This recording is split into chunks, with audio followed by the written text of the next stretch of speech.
Hello and welcome to the New World Review. I'm Grandline Waifu and today I am the one here to tell you that Gon has returned and that the whole point of the series sort of came to a head with Gon finding his father. Isn't it great? Let's get into it. The entire series has been predicated on Gon managing to find his dad. He wanted to know everything about him. He wanted to know why his dad wanted to be a hunter, and he wanted to speak to that hunter father. While episode 146 is going to be quite the doozy, episode 145 was a clear and pleasant not that. The outcome was expected, but the sequence of events that got us there were not. And I think that's where the cleverness of the arc lies, because frankly, as far as I can tell, everything else that happened in the arc was entirely unnecessary detail unless something more comes up now, 4 episodes out. Considering this is the arc in which Gon finds his father, and I don't know if it was the final planned arc, because I know Togashi is known for hiatuses, I'm surprised the arc was so short and has been so avoidant of that central tension between father and son. It's not that I expected Jing to go see Gon, it's not that I expected Gon to go see Jing. He's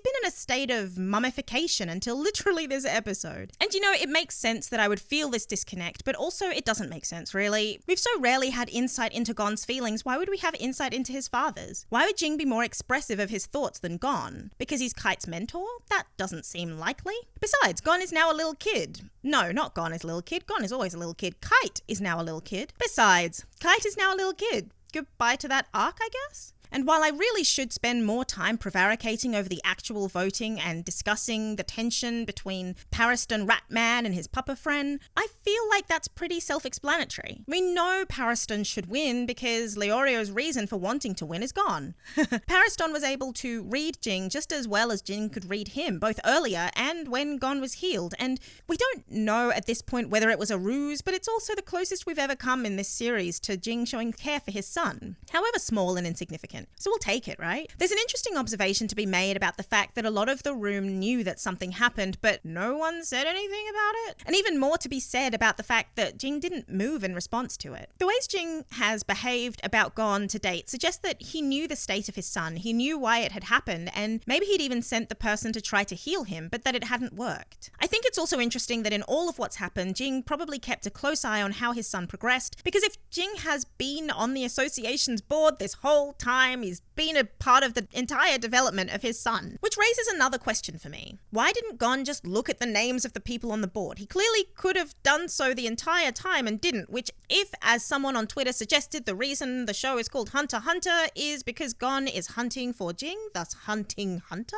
Gon is an awful hunter because would you not use the resources at your disposal to find what you're hunting? The most surprising thing to me about this episode, and in fact the most surprising thing to me about the entire arc thus far, is the fact that Alaka actively has an attitude towards something. Which is to say, Alaka commented on the fact that something was not her. It's almost as though there's a symbiotic relationship between the two in the same body, and the most interesting thing we learned was not just that there was an attitude between the two, but that the same attitude seemed to hold across them. The fact that Alaka has largely not been there tells you how hands-off all the other characters have been towards her, and how afraid they've potentially been about invoking something or bringing something into the room. And that's the first actively interesting thing to me this arc. It's also the thing that explained why it's so important that Killua specifically is there for Alaka, and that Killua plans to be with Alaka forever. One thing I didn't understand about this episode was Subone's musings on Killua. Subone thinking Killua is heartless and cruel is an observation I wouldn't have made based on what I've seen of him, and I wonder whether it was born of the fact that he plans to make sure something stays asleep and Alaka gets to live, or the fact that he's got his own brand of toxicity that's about to come in once he's made this wish for Gon. And I suppose there's no way to know that yet, because the story needs to progress a little bit more to get to it. But making the observation that when he was being controlled he suffered less suggests that the heartlessness and cruelty he's showing is to himself. That being controlled there was greater self-preservation, and maybe that's really what it is. In a family of assassins, catching feelings of any kind is going to limit the quality or effectiveness or willingness to do your job, and maybe that's what Subone's seeing more than anything. There's so much to consider with the little murder boy, and I suspect I'll be thinking of him for some time. Artistically, before I move on to the next episode, there were some beautiful choices made. The romance of tension and held moments for Leorio, despite us knowing it's gone. The images of everyone around him and the clear and open beauty of Leorio's feelings toward the kid were heartwarming to say the least. Anyway,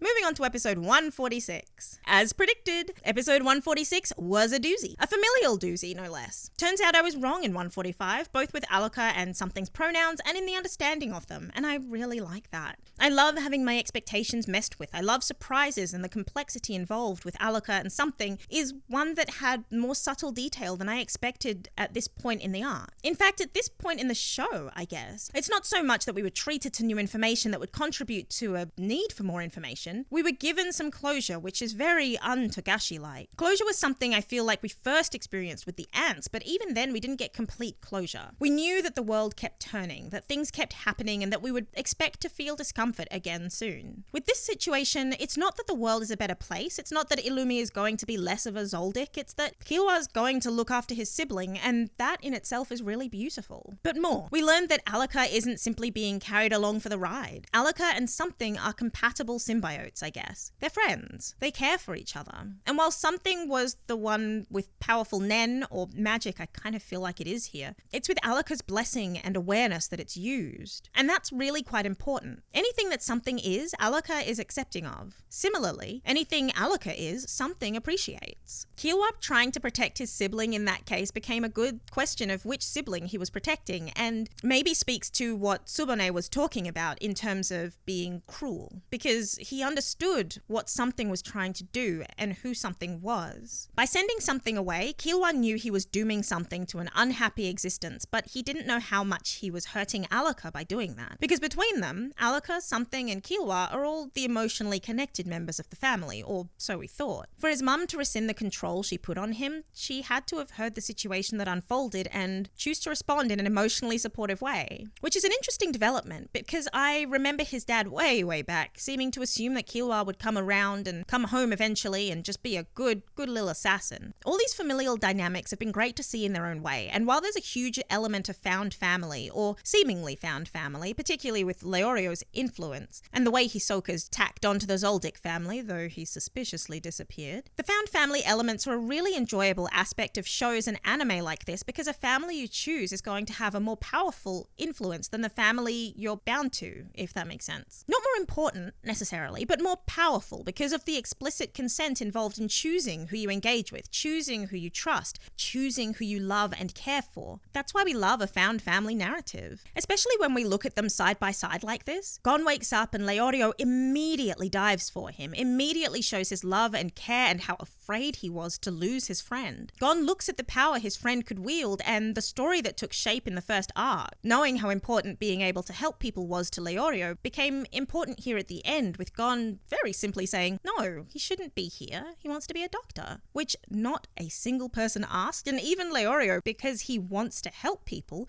probably wouldn't have thought about his own desires because he's a carer. He'd likely have been roped into taking care of the association and would have ended up chairman and doing all of that work. Meanwhile, it took this whole situation for Killwa's family to actually take a proper look at what Killwa wanted and how Killwa values and sees family. And that's before we even discuss the fact that Gon saw his dad for the first time and immediately fell into apologizing for his existence, basically, which touches on all of those expectations that tend to run through families. Even not having had that to any strong extent in the past, Gon immediately set to work apologizing for the loss of his dad's student. Someone his dad cared about, sure, but seeing the inclination to apologize just leap out of someone who has never spoken to his father really highlights the differences between found family and the obligations involved with biological, I guess, family. That's not to say Jing is bad. As Gon noted, Jing said again, which means that he took enough of an interest in his son as a child to have sent Kite to keep an eye on the kid, or at least asked about him. And in fact, if memory serves, and it so rarely does, but maybe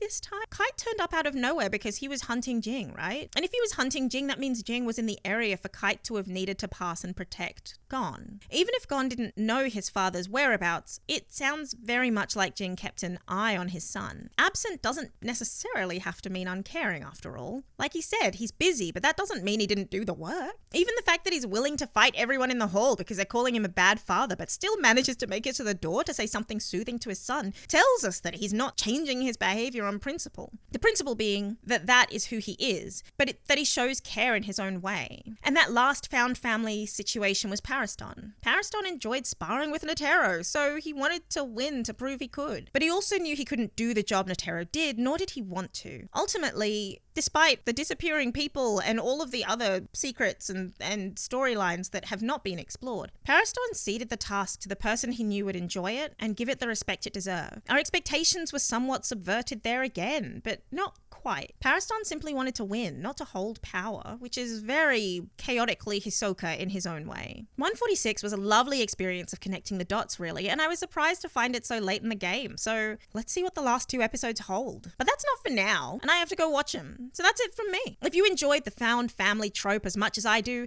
click here, here, and here, share, like, subscribe, tell people, have a croissant, and I'll see you next time.